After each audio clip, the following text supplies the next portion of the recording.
नमस्कार, मी गौरी सूर्यवंशी. एस मराठीमध्ये आपलं स्वागत. वळूया आजच्या बातमीकडे. पेठरोड येथील आरटीओ सिग्नल कॉर्नर येथे एकाच वाहनाने 5 ते 6 वाहनांना मागून जोरदार धडक दिल्याने मोठा अपघात झाल्याची घटना आज दिनांक 1 मे रोजी दुपारी 2:15 वाजेच्या दरम्यान घडली आहे. या प्रकरणी म्हसरूळ पोलीस ठाण्यात गुन्हा दाखल करण्याचे काम सुरू आहे. आरटीओ कॉर्नर येथून 4 चाकी पिकअप जात असताना सिग्नलच्या बाजूलाच उभ्या असलेल्या वाहनांना पिकअप वाहन चालक अनिल मच्छिंद्र साळवे यांनी दारूच्या नशेत मागून जोरदार धडक दिल्याने मोठा अपघात झालाय व त्यात एका 23 वर्षीय जयश्री संजय सोनवणे राहणार आकाश पेट्रोल पंप दिंडोरी रोड या तरुणीचा औषध उपचारादरम्यान दुर्दैवी मृत्यू झालाय, तर तिचा भाऊ सुमित संजय सोनवणे हा गंभीर जखमी झालाय. इतर जयदेव लक्ष्मण महाले, घनश्याम भारत महाले हे सुद्धा जखमी झाले.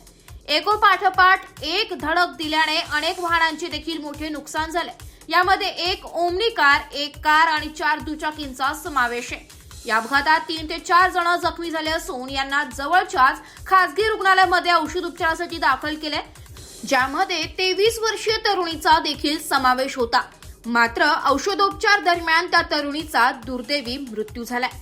याबाबत अधिक माहिती डॉक्टरांनी दिली आहे. Bureau report, S Marathi news, Nashik.